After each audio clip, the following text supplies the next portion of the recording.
Assalamu alaikum wa rahmatullah. Today we are going to continue our lesson balancing redox reactions.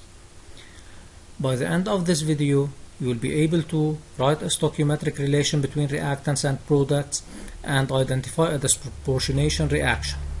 The materials needed during this session are a pen and your chemistry booklet. Let's recall back what we have taken in the previous session. To balance a redox reaction, first we have to balance the atoms that are reduced or oxidized. Then we have to balance the oxygen atoms by adding water molecules H2O to the side that needs oxygen. Then we have to balance the hydrogen atoms by adding H plus ions to the side that needs hydrogen. And then we have to balance the charge by adding electrons. Evolution of a chemical reaction. During a chemical reaction, the quantities of reactants and products keep changing always. Look here at the beaker. The quantities of reactants and products are changing in this beaker with time until the chemical reaction ends. Consider the following example. Suppose that we need 1 minute to prepare a sandwich. We need 2 toasts and 1 piece of cheese to make this sandwich, and this takes 1 minute to prepare this sandwich. Here we have 6 pieces of toast and 3 pieces of cheese. N0 is the total number of toasts, or the initial number of toasts before we start preparing the sandwiches. Then at T0, which is the beginning of the reaction, the remaining toasts is 6. We have 6 toasts initially. At the beginning, we haven't used any toasts. Then the number of used toasts is 0. The reacted toasts is 0. Now, after 1 minute, we said here that each minute we can make 1 sandwich. It means that after 1 minute, we have made 1 sandwich by taking 2 toasts and 1 piece of cheese. Then the remaining toasts are 4, while the used toasts or the reacted toasts are 2. Now we have 2 reacted toasts. But after 2 minutes, we made another sandwich. How many toasts are remaining? There are 2 toasts remaining. How many toasts are used? We have 2 here and 2 here. Then we have 4 toasts used. At the end of the reaction, after 3 minutes, we make another sandwich. It means that we use these toasts, these 2 toasts also. Then the remaining is 0, while the used toasts are 6. What is the relation here between the remaining toasts, the used toasts, and the initial number of toasts? The remaining here is 6. It is 6 minus 0. 6 is the initial number of toasts and 0 is the number of used toasts. After 1 minute, initially we have 6 toasts. 2 toasts are used. It means that we still have 4. After 2 minutes, 6 initially minus 4 used, 4 reacted. It means that we still have 2 remaining toasts. At the end of the reaction, the initial number of toasts is 6 minus 6 used toasts. It means that we have 0 toasts remaining. Now we have a relation in order to determine the number of moles of the reactant remaining at any instant t. This relation is N remaining at instant t is equal to the initial number of moles minus the reacted number of moles. Now, how to write a relation between reactants and products? Let's start by this application. Given the equation H2O2 plus 2I minus plus 2H plus give I2 plus 2H2O. Prove the following relation. Number of moles of H2O2 at any instant t. When we say at any instant t, it means that the number of moles remaining at this instant. The number of moles of a reactant at instant t is the number of moles remaining of this reactant at this instant. Now, here is equal to number of moles of H2O2, 0. It means the initial number of moles of H2O2. Here, the number of moles of a reactant at instant 0 is the initial number of moles, while the number of moles of I2 which is a product, at instant t, it means that this is the number of moles of this product which is I2 at instant t. It is the number of moles of this product formed at this instant t. How to start solving this relation? First, we start by the relation that we have taken in the previous slide. We start by the reactant, which is H2O2 here, because we need the relation between H2O2 and I2. The number of moles of H2O2 at any instant t, remaining at any instant t, is equal to the number of moles of H2O2 initial minus the number of moles of H2O2 reacted. But when these H2O2 molecules or moles change, what do they change to? They change into products. Then we must find the relation between the number of moles of H2O2 reacted and the product which we need in the relation, which is I2. According to the stoichiometric ratio, number of moles of H2O2 reacted over the coefficient, which is 1, is equal to the number of moles of I2 formed at instant t over its coefficient, which is 1. Then the number of moles of H2O2 reacted is equal to the number of moles of I2 formed at instant t. Here we replace number of moles of H2O2 reacted by number of moles of I2 formed at instant t. We get the relation number of moles of H2O2 remaining at instant t here is equal to the number of moles of H2O2 initial minus number of moles of I2 at instant t instead of number of moles of H2O2 reacted. We'll solve this application in order to understand this idea more. Given the equation 2ClO minus give 2Cl minus plus O2.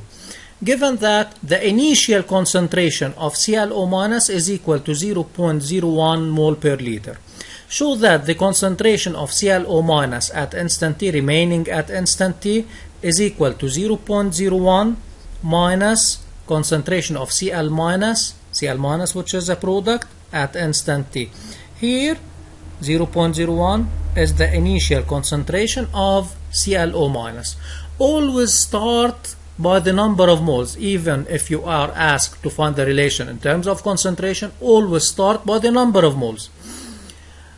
Here the reactant is ClO minus. We say that the number of moles of ClO minus remaining at instant t is equal to number of moles of ClO minus initial minus number of moles of ClO minus reacted. Always we remove the number of moles of ClO minus reacted, and by finding a relation between the reacted number of moles of this reactant and the product, which is Cl minus here. According to the stoichiometric ratio, the number of moles of ClO minus over its coefficient, of the number of moles of ClO minus reacted over its coefficient, which is 2, is equal to the number of moles of Cl minus formed at instant t over its coefficient, which is also 2. We remove 2 and 2, then we get that the number of moles of ClO minus reacted is equal to the number of moles of Cl minus formed at instant t. Here we replace number of moles of ClO minus reacted by the number of moles of Cl minus formed at the instant t. Then we get the relation number of moles of ClO minus at instant t is equal to number of moles of ClO minus initial minus number of moles of Cl minus at instant t formed at instant t. But the volume of the solution is constant. The volume of the solution does not change. Then we divide by volume of the solution. We get number of moles of ClO minus at instant t over volume of the solution is equal to number of moles of ClO minus initial over the volume of the solution minus number of moles of Cl minus over the volume of the solution. We know that number of moles over the volume is the concentration of this species. Then we say the concentration of ClO minus remaining at instant t is equal to concentration of ClO minus initial minus concentration of Cl minus formed at instant t. We know that the concentration of ClO minus initial, it is given equal to 0.01 mole per liter. Then we get the relation concentration ClO minus at instant t is equal to 0.01 minus concentration of Cl minus at instant t. Now we'll talk about disproportionation reactions. What is a disproportionation reaction? In a disproportionation reaction, an atom of the same element is simultaneously, it means at the same time, oxidized and reduced. Examples of disproportionation reactions are shown in exercises 1 and 2 in worksheet 7 in the booklet, which we are going to solve now. First, we'll solve exercise 1, page 20 in the booklet. The first question is, show that the following is a disproportionation reaction. The reaction is 3ClO minus gives Cl minus plus ClO3 minus. Here the oxidation number of oxygen is minus 2. Then we can determine the oxidation number of Cl, which is plus 1. Here it is a monoatomic ion, then the oxidation number of Cl is minus 1, equal to the charge of the ion. Here the oxidation number of oxygen is minus 2, and we can determine that the oxidation number of Cl is plus 5. The oxidation number of Cl here decreases from plus 1 to minus 1. Since the oxidation number decreases of Cl decreases from plus 1 in ClO minus to minus 1 in Cl minus, then Cl undergoes reduction half reaction. Also, the oxidation number of Cl increases from plus 1 to plus 5, and the oxidation number of Cl increases from plus 1 in ClO minus to plus 5 in ClO3 minus, then Cl undergoes oxidation half reaction. Here, the same element, which is Cl, the same element is simultaneously oxidized and reduced. At the same time, it undergoes oxidation and it undergoes reduction. Then this reaction is a disproportionation reaction. Part 2, write the redox couples involved in this reaction.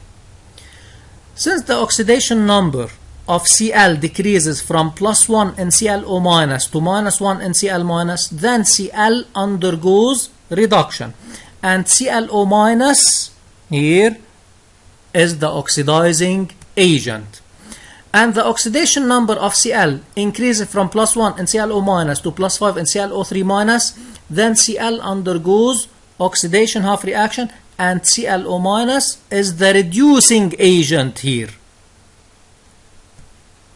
Now, we know that from chapter 2 that the redox couple is represented as, we write first the oxidizing agent, then we write the reducing agent. Here, ClO minus is the oxidizing agent, then Cl minus is the reducing agent. When we write the first couple, we write ClO minus and Cl minus. Okay? While here, ClO minus is the reducing agent. It means that ClO3 minus is the oxidizing agent, then we must write ClO3 minus before ClO minus. Write the oxidation and reduction half reactions and the overall balanced equation in an acidic medium. We write first the reduction half reaction. As we have learned, we write that ClO minus is reduced to Cl minus, then we balance it first by adding oxygen to water molecules to balance oxygen, and then by adding 4 hydrogen ions in order to balance hydrogen, since we have 4 hydrogen atoms in the products. Then we balance the charge by adding 4 electrons in the reactants, and then we write the oxidation half reaction. We said that in oxidation half reaction, ClO minus is changed into ClO3 minus. We balance oxygen by adding 2 water molecules in the reactants. Here we have 1 oxygen, here we have 3. Then we must add 2 water molecules in the reactants. Now we have 4 hydrogen atoms in the reactants. We add 4 hydrogen ions in the products and add 4 electrons in order to balance the charge. Now we add these 2 half reactions. Here in the reactants we have 4 electrons, and in the products we have 4 electrons. In the reactants we have 4H plus, and the products we have 4H plus. In the reactants we have 2H2O, and in the products we have also 2H2O. Then the remaining are 2ClO minus and 1 ClO minus, both of them are in the reactants, then we add them. 3 ClO minus give 2 Cl minus plus 1 ClO3 minus. Now 2.235 grams of NaClO are dissolved in 100 milliliters of water. 1 hour later the reaction ends. Find the molar concentration of the species present, all the species present in the reaction in the beaker at the end of the reaction. We have written the overall equation in the previous part. It was 3 ClO minus give 2 Cl minus plus ClO3 minus. First we have to determine the initial concentration of ClO minus.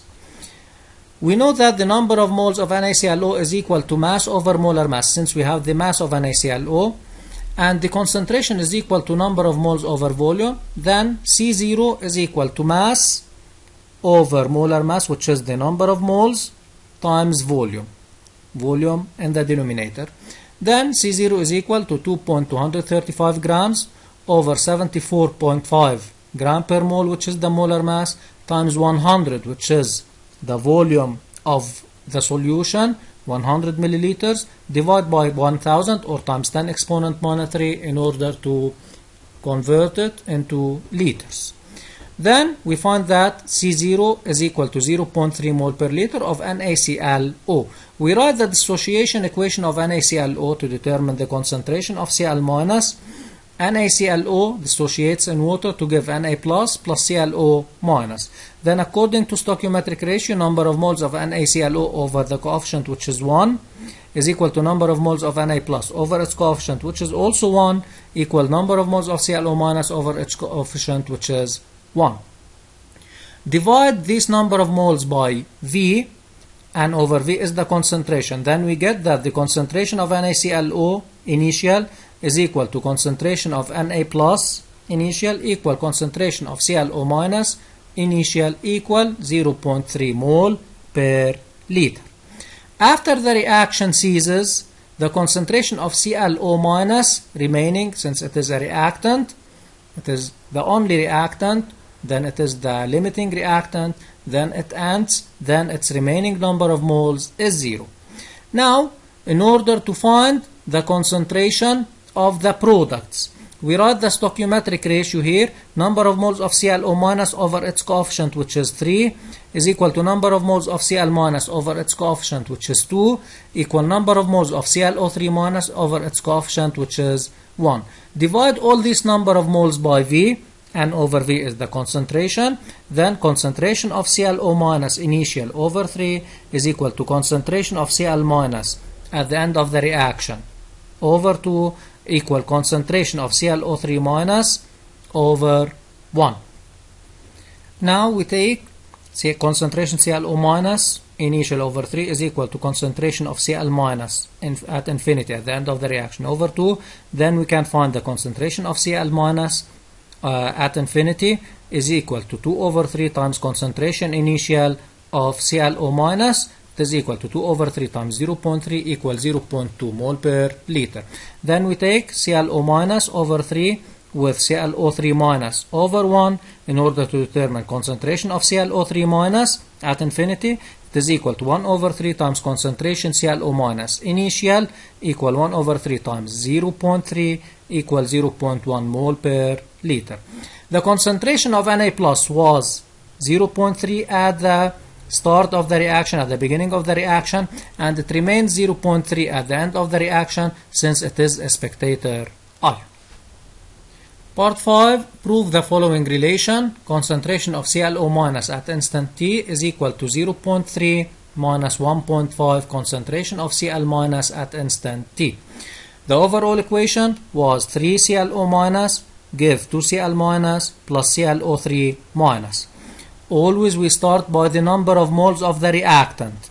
We say that the number of moles of the reactant, which is ClO minus remaining at instant t, is equal to number of moles of ClO minus initial minus number of moles of ClO minus reacted. Here we have to remove a number of moles of ClO minus reacted and put instead of it number of moles of Cl minus. By using the stoichiometric ratio, We say that the number of moles of ClO- reacted over its coefficient, which is 3, is equal to number of moles of ClO- formed at instant t over its coefficient, which is 2. Then the number of moles of ClO- reacted is equal to 3 over 2 number of moles of Cl- at instant t. Now we put this in the relation here. It becomes number of moles of ClO- at instant t equal number of moles of ClO- initial minus, instead of number of moles of ClO- reacted, we write 3 over 2 number of moles of Cl- at instant t. Divide by the total volume of the solution. It becomes, number of moles over volume is concentration of ClO- at instant t equal concentration of ClO- initial minus 3 over 2 concentration of Cl- at instant t. The initial concentration of ClO- was 0.3. We determined it before. Then we can write concentration of ClO- at instant t is equal to 0.3 minus 3 over 2 is 1.5 concentration of Cl-. A summary for what we have taken in this video. First, in a disproportionation reaction, an atom of the same element is simultaneously at the same time oxidized and reduced. To find stoichiometric relation between reactants and products, recall that first, the number of moles of a reactant at instant t is the number of moles remaining of this reactant. The number of moles of a product at instant t is the number of moles formed of this product, and the number of moles of a reactant at instant 0 is the initial number of moles. This video was prepared and recorded by Mr. Mustafa Tlais and supervised by teacher Hiba Badawi. Thank you.